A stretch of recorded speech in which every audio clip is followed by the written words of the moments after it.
Hello everyone, welcome back to our YouTube channel crack JE exam पे।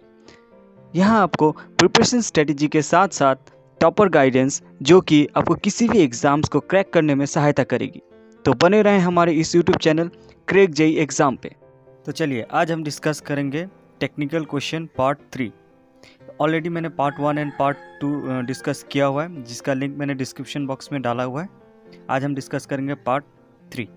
अभी तक आप लोगों ने चैनल को सब्सक्राइब नहीं किया तो सब्सक्राइब कर दीजिए। और हाँ, आप लोगों को प्रैक्टिस के लिए मैंने ऑलरेडी एक टेलीग्राम चैनल बनाया हुआ है, जहाँ पे काफ़ी सारे एस्पिरेंट मुझसे जुड़े हुए हैं, जिन्हें मैं गाइड करता हूँ और किस तरह को एग्ज़ाम्स को क्रैक किया जाता है वो प्रॉपर स्ट्रेटेजी देता हूँ। तो अगर आप भी करना चाहते हैं तो आप हमारे टेलीग्राम चैनल को ज्वाइन करें, जिसका लिंक मैंने ऑलरेडी डिस्क्रिप्शन बॉक्स में डाला हुआ है। हाँ, तो आते हैं आज के पहले क्वेश्चन की तरफ। देखिए क्या दिया हुआ है।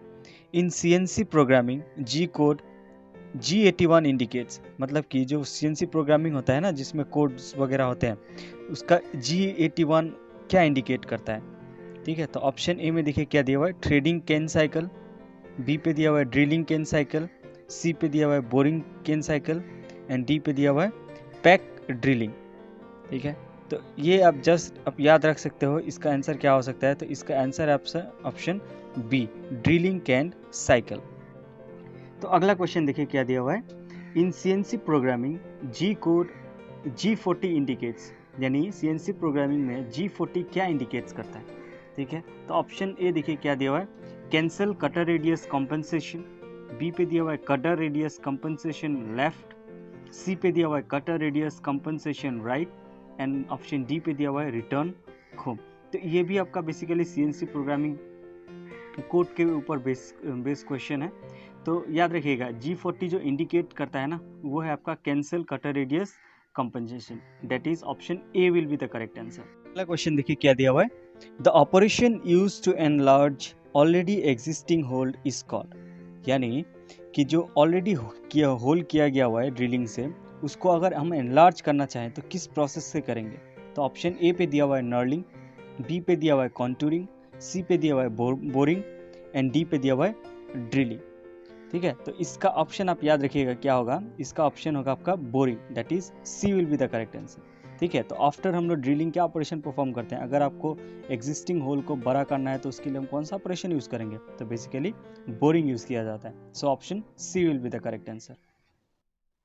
हाँ, तो नेक्स्ट क्वेश्चन देखिए क्या दिया हुआ है, during machining the chip thickness ratio will always be. तो मशीनिंग के समय जो चिप थिकनेस रेशियो होता है ना, वो कितना होता है, ऑलवेज बी।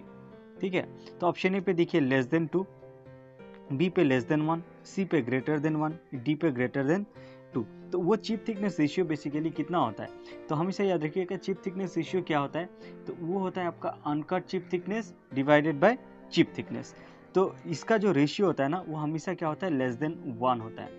क्यों 1 होता है, बिकॉज जो चिप जो निकलने के बाद जो चिप होता है ना, हीट होने के बाद क्या होता है, उसका साइज बढ़ जाता है, जिसके वजह से क्या होता है, चिप थिकनेस रेशियो इसका लेस देन 1 होता है। ठीक है, तो option B will be the correct answer. हाँ, तो अगला क्वेश्चन देखिए क्या दिया हुआ है, which of the following given combination promote discontinuous chips formation. मतलब हम कौन से कॉम्बिनेशन अगर यूज करते हैं, ठीक है, कौन से कॉम्बिनेशन यूज करके हम डिसकंटिन्यूअस चिप्स को फॉर्म कर सकते हैं। तो ऑप्शन ए में देखिए क्या दिया हुआ है, brittle material and high cutting speed, ductile material and cutting speed, ductile material and low cutting speed, brittle material and low cutting speed. तो बेसिकली डिसकंटिन्यूअस चिप्स फॉर्मेशन के लिए कौन सा कंडीशन फुलफिल होना चाहिए, तो हमेशा याद रखिएगा मटेरियल आपका ब्रिटल होना चाहिए और अगर स्पीड कम होना चाहिए। तो option D will be the correct answer, that is brittle material and low cutting speed. हाँ, तो अगला क्वेश्चन देखिए क्या दिया हुआ है, tool signature bye ASA system is.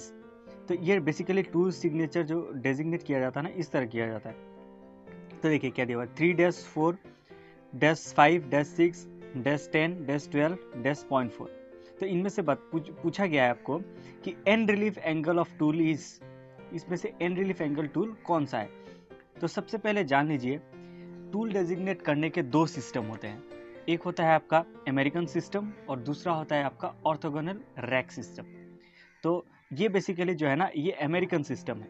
तो अमेरिकन सिस्टम में जो पहला टर्म होता है वो होता है आपका बैक रैक एंगल, दूसरा होता है साइड रैक एंगल, तीसरा होता है एंड रिलीफ एंगल, चौथा होता है साइड रिलीफ एंगल, फोर्थ होता है and cutting edge angle, fifth होता है साइड कटिंग एज एंगल और सेवेंथ होता है बेसिकली वो नोज रेडियस। तो इसमें से आपका पूछा कौन सा है, एंड रिलीफ एंगल। तो एंड रिलीफ एंगल कितने नंबर पे आता है, तो बेसिकली वो 3 नंबर पे आता है। तो देखिए तो फर्स्ट सेकंड थर्ड पे कौन सा है, तो थर्ड पे आपका 5 है, that is 5 degree will be the correct answer. So option C will be the correct answer. तो अगला क्वेश्चन देखिए क्या दिया हुआ है, which equipment is used in refrigerator plant to carry heat from the refrigerant to maintain the low temperature. ठीक है, तो बेसिकली यहाँ पे क्या पूछा है, हम कौन से इक्विपमेंट यूज़ करते हैं रेफ्रिजरेशन प्लांट में to carry the heat from the refrigerant to maintain the low temperature. Low temperature maintain के लिए हम कौन सा बेसिकली डिवाइस यूज़ करते हैं। ठीक है, तो ऑप्शन देखिए क्या दिया हुआ है, डिफ्यूज़र, बी पे दिया हुआ है नोजल, सी पे दिया हुआ है इवापोरेटर, डी पे दिया हुआ है कंडेंसर। तो इसका आंसर याद रखिएगा क्या होगा, evaporator will be the correct answer. क्यों, इवापोरेटर बेसिकली वहाँ क्या होता है, जो होता है ना इवापोरेटर में हमारा लो टेम्परेचर रेफ्रिजरेंट होता है और उसके सराउंडिंग में हाई टेम्परेचर रेफ्रिजरेंट होते हैं। तो क्या होता है, उनके बीच में हीट एक्सचेंज होता है। तो सबसे जो पूछा है ना कि सबसे to carry heat from the refrigerant to maintain low temperature, तो सबसे लो टेम्परेचर कहाँ मेंटेन होता है, तो याद रखिएगा इवापोरेटर पे मेंटेन होता है। So option C will be the correct answer. देखिए अगला क्वेश्चन क्या दिया हुआ है, the part use to remove impurities like mud, sand and salt which are deposited at the bottom of the boiler is called. तो यहाँ पे पूछा है आपको बेसिकली कि हम वो कौन सा डिवाइस यूज़ करते हैं जब क्या होता है कि बॉयलर में जब आपका सैंड पार्टिकल, देखिए वाटर के थ्रू बहुत कुछ पार्टिकल्स जाता है ना, जैसे कि सैंड हो गया, मड हो गया, वो जो बॉटम पोर्शन में जमा हो जाता है, तो उसको हम कौन से डिवाइस से क्या करते हैं, उसको रिमूव करते हैं, वो बेसिकली पूछा हुआ है यहाँ पे। तो ऑप्शन ए पे देखिए ब्लो ऑफ कॉक, बी पे फ्यूजिबल प्लग, सी पे सेफ्टी वाल्व, डी पे फिट चेक वाल्व। तो यहाँ देखिए तो फ्यूजिबल प्लग बेसिकली वो फर्नेस के ऊपर होता है, ठीक है, तो ये आंसर नहीं होगा। सेफ्टी वाल्व क्या होता है, बेसिकली सेफ्टी के लिए यूज़ किया जाता है, अगर प्रेशर हाई हो तो उसको रिलीज करने के लिए ये यूज़ होता है। नेक्स्ट दिया हुआ है फिट चेक वाल्व। तो feed check valve basically non return valve होता है, जो कि जिसके थ्रू हम लोग वाटर को एंटर कराते हैं बॉयलर के अंदर। तो इन तीनों में से कोई नहीं होगा, जो ऑप्शन करेक्ट होगा ना वो होगा आपका ब्लो ऑफ कॉक। तो ब्लो ऑफ कॉक के थ्रू हम क्या करते हैं, जो इम्प्योरिटीज जमा होता है उसे हम निकाल लाते हैं। तो option A will be the correct answer. Next question देखिए क्या दिया हुआ है, in heat transfer Stefan Boltzmann law is applicable to. जो स्टीफन बोल्ट्जमैन लॉ है ना वो किसके लिए एप्लीकेबल है, ठीक है, तो ऑप्शन ए में देखिए क्या दिया हुआ है, रेडिएशन, बी में कंडक्शन, सी से कन्वेक्शन, डी में लंप हीट एनालिसिस। तो ये बेसिकली हीट ट्रांसफर का क्वेश्चन है, ठीक है, तो इसका आंसर कौन सा करेक्ट होगा, तो याद रखिएगा स्टीफन बोल्ट्जमैन लॉ यूज होता है आपका रेडिएशन चैप्टर में, जिसका फॉर्मूला होता है आपका heat equal to sigma T to the power 4, ठीक है, तो option A will be the correct answer. Next question देखिए क्या दिया हुआ है, impulse turbine are suitable for. तो इम्पल्स टर्बाइन किसके लिए सुइटेबल है, तो ये बेसिकली हाइड्रोलिक मशीन का क्वेश्चन है। तो ऑप्शन ए पे देखिए स्मॉल पावर रिक्वायरमेंट, बी पे है मीडियम पावर रिक्वायरमेंट, सी पे है high power requirement and D पे है medium and high power requirement. तो इम्पल्स टर्बाइन बेसिकली सुइटेबल किसके लिए होता है, तो हमेशा याद रखिएगा ये बेसिकली आपका स्मॉल पावर रिक्वायरमेंट के लिए यूज़ किया जाता है। So option A will be the correct answer. हाँ, तो आते हैं हम आज के लास्ट क्वेश्चन की तरफ। देखिए क्या दिया हुआ है, ब्रेटन साइकिल यूज्ड इन। यहाँ पे पूछा है ब्रेटन साइकिल कहाँ यूज होता है, तो ऑप्शन ए पे दिया हुआ है बॉयलर, बी पे है न्यूक्लियर रिएक्टर, सी पे है gas turbine power plant, D पे है हीट एक्सचेंजर, ठीक है। तो ब्रेटन साइकिल कहाँ यूज़ करते हैं, तो याद रखिएगा ब्रेटन साइकिल बेसिकली यूज़ होता है आपका गैस टर्बाइन पावर प्लांट। तो option C will be the correct answer. अगला वीडियो आप किस टॉपिक पे चाहते हो कमेंट करके बताएं हमें, और हाँ वीडियो पसंद आए तो लाइक करें, सब्सक्राइब करें और दोस्तों के साथ शेयर करना बिल्कुल ना भूलें। Thank you.